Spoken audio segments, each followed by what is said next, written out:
AP సాధు పరిషత్ అధ్యక్షుడు శ్రీనివాసానంద సరస్వతి మీడియాతో మాట్లాడుతున్నారు. ప్రత్యక్ష ప్రసారం ద్వారా చూద్దాం. వహిస్తారా?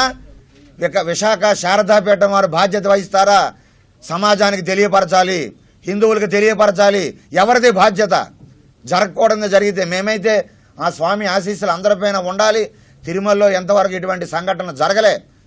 ఒక చిన్న పసిపాపని ఒక చిరుతుపుల్లి పట్టుకుపోతే త్రోవ మార్గంలో కోట్లాది మంది గుండెలు పగిలాయి, బాధపడ్డాం, ఎంతో మనం కలత చెందాం.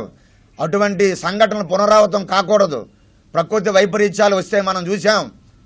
కేదార్ వరదలు వచ్చేటప్పుడు ఆ కేదార్లో ఉండేటువంటి ఆ వాగుల్లో కూడా వంకెల్లో కూడా అక్రమ కట్టడాలు కట్టబట్టి ఏమైంది?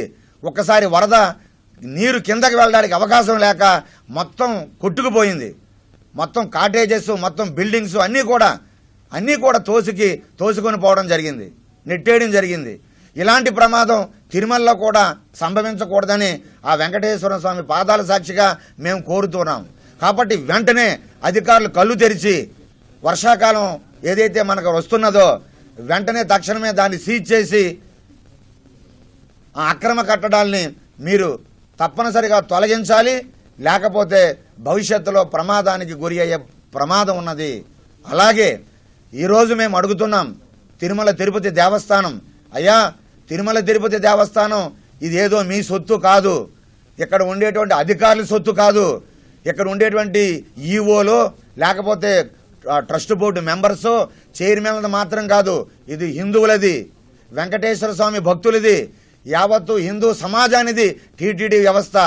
కాబట్టి మీరు భక్తులకి జవాబుదారీతనంగా వ్యవహరించాలి. You are the responsible authority. అడిగేటటువంటి ప్రతి ఒక్కరికి కూడా నిన్న మేము సంఘటన చూసి దాదాపుగా ఒక 50కి పైగా అక్కడ ఉండేటువంటి ఈఓ సీసీకి మేము కాల్ చేశాం. దాదాపుగా 12 మొబైల్ నుంచి మార్చి చేశాం. కనీసం ఒక మొబైల్ నుంచి అయినా లిఫ్ట్ చేస్తారేమో అని కనీసం స్పందించలేదండి. బాధాకరం. ఏదైనా తిరుమలలో ప్రమాదం జరిగితే అధికారులు మీరు జీతభత్యాలు మీకు ఎందుకు? మీకు భవనాలు ఎందుకు? మీకు ఎలివెన్సులు ఎందుకు? మీకు సౌకర్యాలు ఎందుకు? కోట్లాది రూపాయలు వెంకటేశ్వర స్వామి పేరు మీదుగా భక్తులు ఇస్తున్నారు, మీకు జీతాలు ఇస్తున్నారు. మరి భక్తుల సేవలో మీరు లేకపోతే ఎవరి సేవలో ఉంటారు?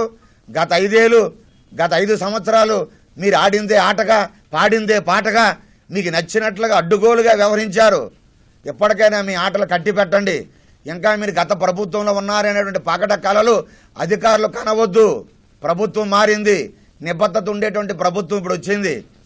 కాబట్టి ఈరోజు మేము అధికారులు మేము కోరుతున్నాం, మేము స్వామీజీలుగా పీఠాధిపతులుగా స్వామి సేవకులుగా మాకే మీరు ఫోన్లు లిఫ్ట్ చేయకపోతే మరి సామాన్య భక్తుల్ని మీరు ఎలాగా ఏ విధంగా మీరు రెస్పాన్స్ అవుతారండి?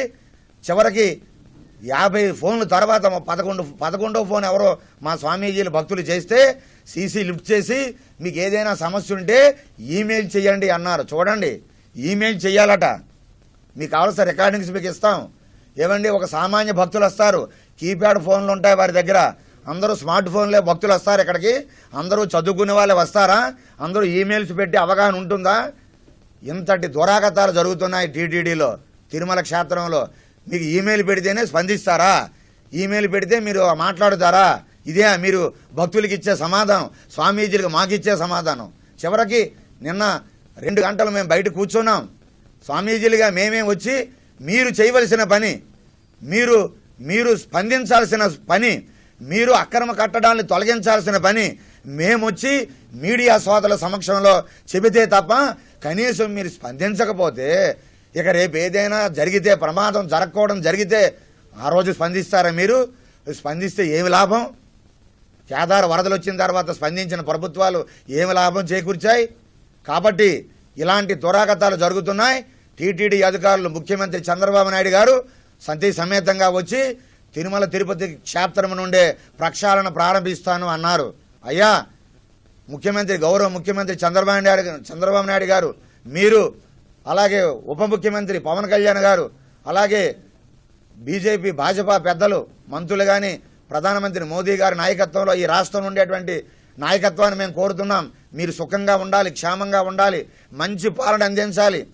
ఈ రాష్ట్రం అన్ని విధాలుగా అభివృద్ధి జరగాలి, అన్ని క్షేత్రాలు దివ్యంగా ఉండాలి అని మేము కోరుతూ మీకు ఆశీస్సులు అందిస్తున్నాం.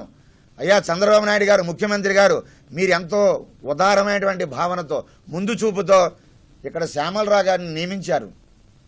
అయితే నిజంగా ఆయన శ్యామలరావు గారు అయితే సాధువులుగా మీ విజ్ఞప్తి చేస్తే స్పందించాలి. కనీసం ఏమి జరిగింది స్వామి, మీరు ఎక్కడి నుంచి వచ్చారు, ఎందుకు వచ్చారని మాట్లాడాలి. కనీసం నిన్న ఉదయం నుండి రాత్రి వరకు కూడా మేము ఫోన్లు చేస్తూనే ఉన్నాం.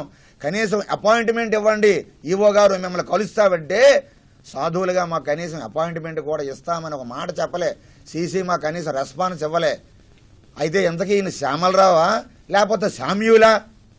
మరి స్వామీజీల తాలూకా మాటలని మా తాలూకు విజ్ఞప్తిని వినడానికి ఆయనకు ఓపిక లేకపోతే చంద్రబాబు నాయుడు గారు ఎంతో కలలతో ఎంతో ఆశయంతో ఇలాంటి ఈవోని ఇక్కడ అప్పచెపితే మేము అన్నదాన పథకానికి వెళ్ళి అన్నం బాగుంది చక్కగా ఉందని మేమే ఆయనకు ఆశీస్సులు అందించాం. ఈవో